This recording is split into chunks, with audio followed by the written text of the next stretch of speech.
Online TV. Ni matarajio yetu kwamba kama kazi zetu zilivyo zinazohamasisha watu kufuata sheria, na kufuata sheria ni kufuata mema, na imani tutaendelea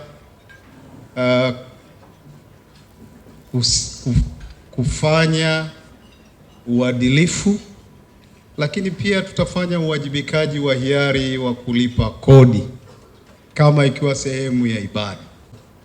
Amekumbuka tena mwaka huu kunialika, na mwaka jana alinialika kadhalika. Yeye na wenzake waliomzunguka, baada ya kushauriana, wakaona na mimi leo nishiriki. Na kupongezeni wote, na kupongeza wewe, na kupongeza walio chini yako na wafanyakazi wako wote, na ninawapongeza wakina mama wanaofanya kazi katika mamlaka ya mapato, lakini wakina mama waliohudhuria hafla hii wote kwa ujumla wamefanya jambo kubwa sana, sababu haya ni mamlaka makubwa na muhimu katika nchi. Mimi wasia wangu, kwa sababu muda unitoshi sana, kama alivyotangulia Mheshimiwa Kamishna Mkuu kusema na hafla nyingine inangojewa, nitoe wasia maneno mawili tu. Neno la kwanza, baada ya kuwashukuru na kuwapongeza kwa kazi yenu nzuri mnayoifanya nchini kwa maslaha ya nchi, niwape wasia wa kuendelea kuwa waaminifu. Inna Allaha ya'murukum bil adli wal ihsan. Mwenyezi Mungu anatuamrisha kila jambo tufanye vizuri, na anatuamrisha kuwa waaminifu na waadilifu. Muendelee kufanya kazi zenu vizuri kama mlivyo, na muongeze juhudi katika swala la uaminifu na uadilifu, kwa sababu hayo ndio mambo makubwa yanatakiwa kufanya mtu, na ni moja katika ibada kubwa ambayo ameeleza Mwenyezi Mungu Subhanahu wa Ta'ala. Mtume sallallahu alaihi wasallam ametuambia, inna Allaha yuhibbu idha amila ahadukum amala an yutqina. Mwenyezi Mungu anapenda mmoja wenu akifanya kazi aifanye kwa weledi, kwa uzuri, kwa uaminifu na kwa uadilifu. Hayo ni maagizo ya Mtume wetu Muhammad sallallahu alaihi wasallam. Tunajua nyinyi ni waadilifu, ni waaminifu na mnafanya kazi kwa weledi, lakini kama viongozi wa dini tumetilie msisitizo zaidi juu ya kushikamana na mwendo huo wa uadilifu na uaminifu. Mbali ya kwamba mnafanya kazi vizuri, lakini pia mtakuwa mnapendwa na Mola wenu Mwenyezi Mungu Subhanahu wa Ta'ala kwa kufanya vizuri.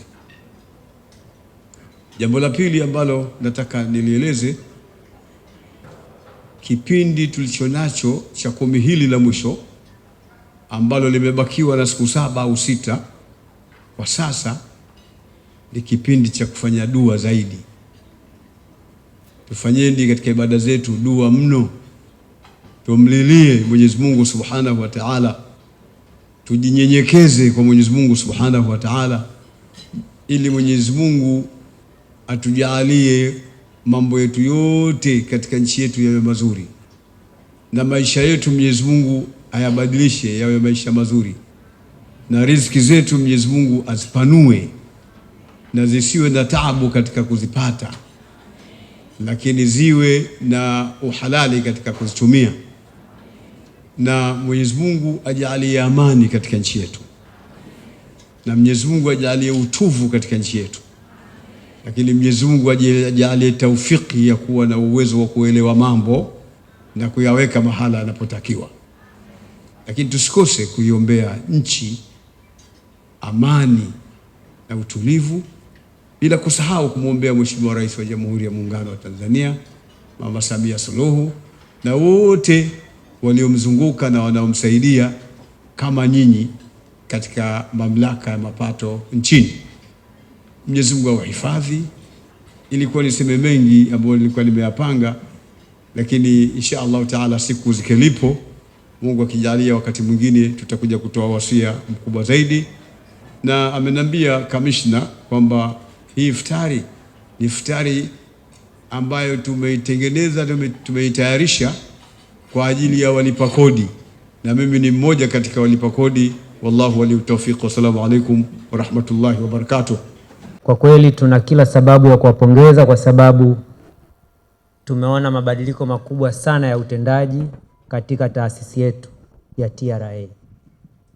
Ofisi za wakuu wa wilaya, mkuu wa mkoa, malalamiko dhidi ya TRA yamepungua, sio kama yamekwisha, kwa kiasi kikubwa sana. Na hii ni kwa sababu mnafanya kazi vizuri, hongereni sana. Kwa hata sasa hivi mnavyofunga, basi Mwenyezi Mungu anapokea dua yenu, kwa sababu huwezi ukafunga wakati una roho mbaya. Umepewa nafasi ya utumishi, unaenda na assessment, unamjazia mtu assessment, anakurudia, umsikilizi, huo umefunga. Umefunga nini wakati unaonea wenzako? Lakini mimi nakupongeza kamishna na watu wako wote. Kwa kweli sasa hivi dua zenu zinapokelewa na mnaona hata mnang'ara, mnapata afya njema, vifo vya ghafla vinawaepuka. Ni kwa sababu mnatenda yaliyo mema. Kwa sababu ukimshindilia mtu kodi akanungunika, yeye na watoto wake na wajukuu mpaka house girl akilalamika, wewe unategemea kama mtumishi wa serikali unaishi vipi? Maana wanaokuombea mabaya ni wengi. Lakini sasa hivi mnapata dua mpaka ya mlinzi. Yaani mtu akifungua geti akiona bosi amefurahi amerudi nyumbani, kama ni Mmasai anambia karibu baba. Ile sala inakufikia wewe TRA. Kwa mimi nawapongeza sana. Na mimi kwa wilaya ya Ubungo kwa kweli niruhusu niwapongeze mameneja wangu wote. Niliwaona hapa, kama walipo naomba wasimame. Leo tulikuwa na kikao asubuhi, jana tulikutana, yes, meneja yule pale mkoa wa Kinondoni na timu yake yote wanafanya kazi nzuri kwa kweli. Hashindili, kwanza anatoa elimu. Yaani TRA sasa hivi amekuwa ni rafiki. Anatoa elimu, anambembeleza mtu. Leo kuna watu tumekaa nao masaa mawili. Tumeitafuta ile kodi leo, mimi na wao. Tumepata zaidi ya milioni 100 bila mtu kulalamika. Na nitakuonyesha, wameondoka pale wanatupongeza na kutushukuru. Kwa sababu hajalipa kodi toka mwaka 2011. Hajalipa kodi hata shilingi hii. Na ni kodi ya withholding tu. Amepangisha nyumba yake, yule mama mjane, yule mfanyabiashara akamdanganya, eti mkataba wa miaka 23, kodi ni milioni 35 kwa miaka yote. Nyumba iko Sinza. Maana yake ni kwamba yule mama anakodisha kwa mwezi nyumba shilingi 24,000. Alafu yule bwana anachukua kodi kutoka kwa watu 500,000. Na yule mama kwa sababu ana shida, amekuwa kila mara anarudi kwa yule bwana, anachukua 1,000,000, 2,000,000, amechukua fedha mpaka leo. Mkataba unaenda mwaka 2046. Yaani amechukua kodi ya mpaka 2040. Halafu sisi sasa nikamuuliza, kama wewe umechukua hiyo kodi, ya kwangu mimi iko wapi? Si umechukua in advance? Na mimi nipe withholding, nipe stamp duty, tuangalie income tax pale, tuangalie na VAT chetu na nyinginezo, au tutumie nguvu sasa tugombane nawe. Akaridhika mwenyewe akaamua kulipa, na meneja wa Ubungo pale wilaya ameenda naye, amempa na chai na atalipa kodi yetu. Kwa mimi la kwanza ni kuwapongeza sana. Lakini jambo la pili sambamba na hilo ni kuwaomba ndugu zangu wote tunaofunga na kuomba dua, tulipe kodi. Tusisubiri mpaka twende tukatafutane kwa tochi. Toa risiti, dai risiti. Lakini sema ukweli kwa kile unachonunua na unachouza, ili tupate kodi, tupate maendeleo yetu. Kwa pamoja na TRA kufanya kazi nzuri ya kutoa elimu, na sisi tuna wajibu wa kulipa kodi, kwa sababu kodi ndiyo maendeleo yetu. Weka rekodi zako vizuri, lipa kodi yako, na utaona matokeo ya biashara unayoifanya. Hakutakuwa na kusumbuana hata kidogo. Hilo ni muhimu sana. Lakini la mwisho ni kuwashukuru pia TRA. Tunafahamu kuna watu wanapitia changamoto kubwa sana kwenye biashara. Mitaji saa nyingine inakufa. Unafanya biashara haileti matokeo unataka, bado TRA wameendelea kusimama na sisi. Ukiwa na changamoto ya kulipa kodi, tunakupa mkataba, unalipa kwa awamu vizuri, ili mradi tuishi kwenye uadilifu na ukweli ambao Sheikh Issa ametuambia hapa. Leta nyaraka sahihi kuonyesha unapitia changamoto, ili sisi tukusaidie jinsi ya kutoka na ulipe kodi stahiki. Tukifanya hivyo, maendeleo tunayoyadai, maendeleo ambayo Dr. Samia Suluhu Hassan anapambana kutuletea, tutayaona. Amani tunayoiomba itakuwepo, kwa sababu tutakuwa tumetoa huduma kwa wananchi. Bila kukusanya mapato, bila kutoa huduma, hatuwezi kupata amani.